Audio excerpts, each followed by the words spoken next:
Brothers and sisters, l'identité, dude. T'es qui, je suis qui, on est qui, pis pourquoi? Dans notre monde aujourd'hui, ça a l'air qu'on peut s'accaparer tous les droits d'être qui on veut et faire ce qu'on veut quand on veut, en autant que ça fasse pas de mal à personne. Mais c'est-tu vrai ça? En fait, genre, c'est quoi la vérité? Est-ce que le monde peut avoir sa propre vérité au feeling? Pis c'est quoi qui arrive?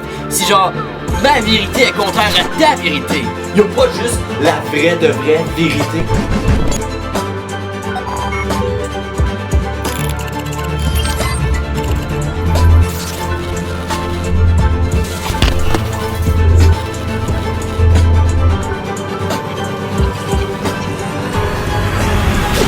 Embarque avec nous dans Ride la crise identitaire. Master Deep, je capote encore, man! Ben, une chance, sinon je sais pas à quoi je servirais. Wow, Deep, wait. What?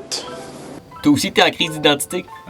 Comment ça, pourquoi tu dis ça, là? Ben yo, tu viens de dire que sans moi tu saurais pas quoi faire. Genre sans moi tu servirais à rien.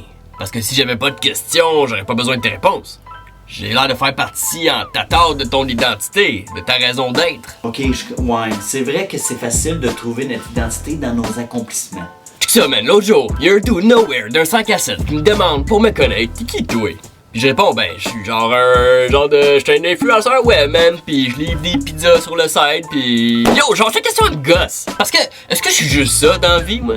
Mon identité, elle se limite-tu à qu'est-ce que je fais de mon temps? Parce que d'où? On va se le dire, je suis qui? Je suis qui sans mes actions? Genre, même Batman définit sa Batmanité par ce qu'il fait, man. It's not who I am underneath, but what I do that defines me.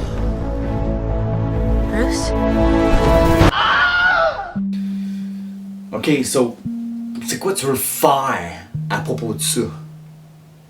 Ben, il me semble qu'il manque de quoi, là. Parce que je peux pas juste être ça, man. Il me semble que je suis plus. Et que la vie a plus de valeur que ce que je suis capable d'accomplir. Parce que sinon, man, ce serait juste mieux d'être des robots d'intelligence artificielle qui vont juste genre optimiser les accomplissements à l'infini. Ça semble wrong, man, mais je sais pas pourquoi. Genre, je me pose la question, man. Ta question est legit parce que t'aurais pu ne pas exister. So, pourquoi Dieu a décidé de te créer toi? Wow, man, genre, j'espère que t'as une réponse pour moi, MD, là, parce que sinon, man, j'hyperventile, man, j'hyperventile, man, je fais de l'hyperventilation émotionnelle. Premièrement, il faut que tu saches, bro, que selon le prophète Jérémie, dans la Bible, Dieu te connaissait avant même que tu sois né. Il connaissait ton nom, man. What? Fait que genre, si on parlait pas de Dieu, là, ça serait creep, bro. Fait que t'es en train de me dire qu'avant même que je fasse quoi que ce soit, j'étais déjà quelqu'un pour Dieu? C'est exactement mon point. T'as pas besoin d'accomplir quoi que ce soit pour être quelqu'un. À la base, juste le fait que t'es une créature de Dieu devrait être assez pour te valoriser au max. En tout cas, man, c'est clair que c'est plus valorisant d'être le fruit d'une imagination infiniment sage et intelligente que le morve évolué issu d'un Big Bang hasardeux. Ça me soulage de savoir que j'ai pas besoin de rien faire, man. Attention, là, c'est pas si simple que ça. C'est vrai aussi que Dieu t'a créé pour faire quelque chose. Il t'a pas créé pour que tu t'évaches sur un nuage à jouer de la harpe avec rien sur le dos.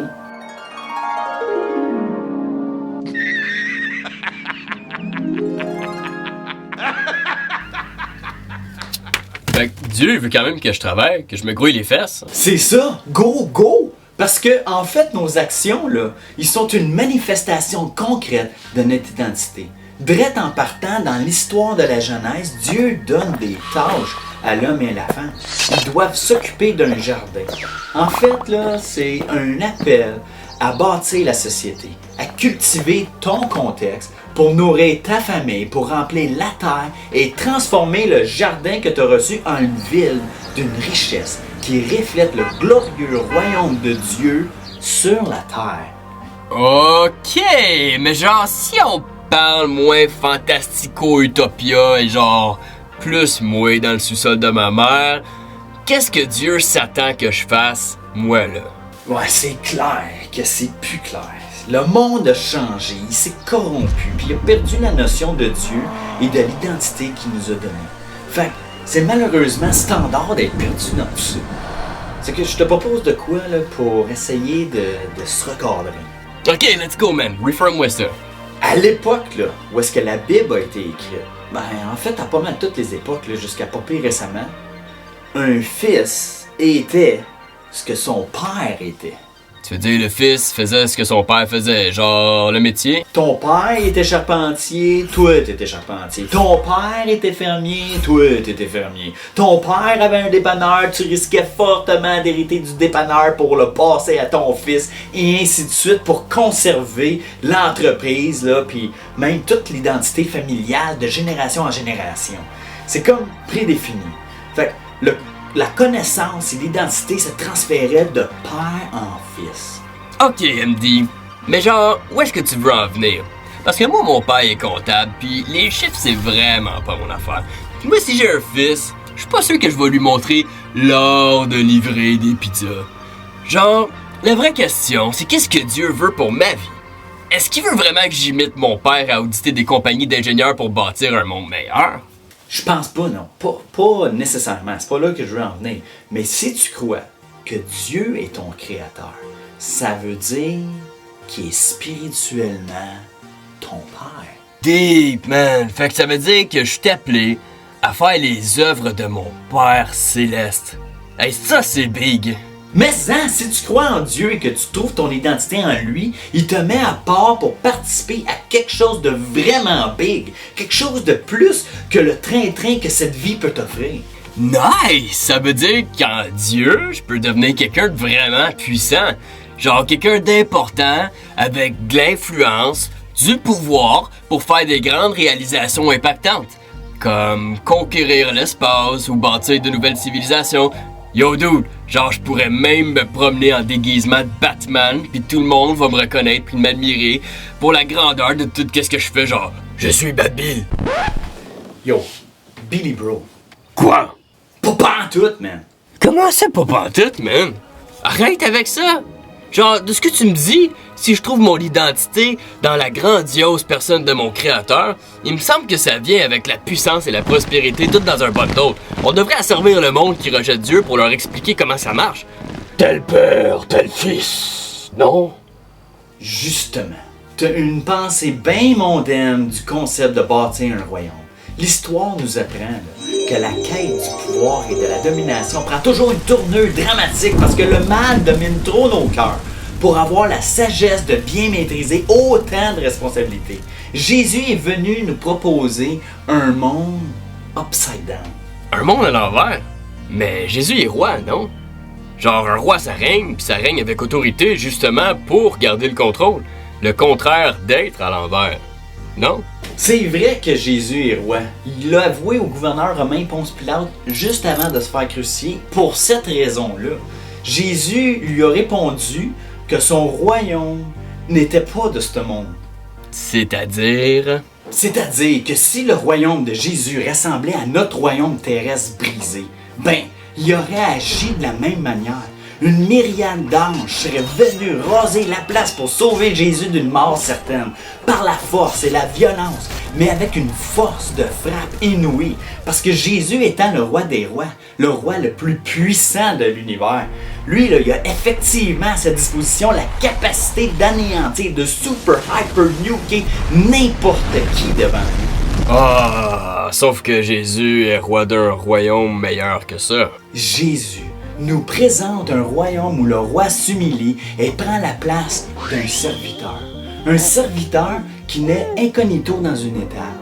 Un serviteur qui n'attire pas le regard, qui ne cherche pas l'argent, qui n'a même pas de maison. Un serviteur qui lave les pieds de ses amis. Un serviteur qui s'intéresse aux pauvres, aux tristes, aux abandonnés, aux malades, aux gens de mauvaise vie. Jésus est ce roi serviteur qui fait passer l'intérêt des autres avant le sien et ultimement qui donne sa vie pour ouvrir les portes de ce royaume-là qui n'a rien à voir avec notre conception de la puissance.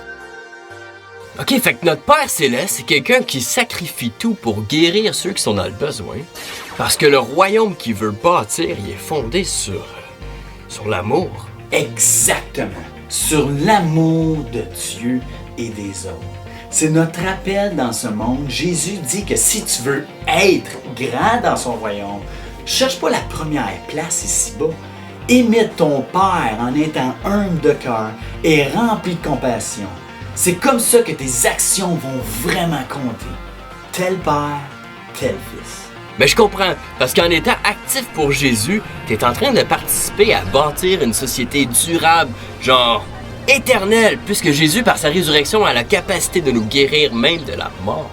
Bon point.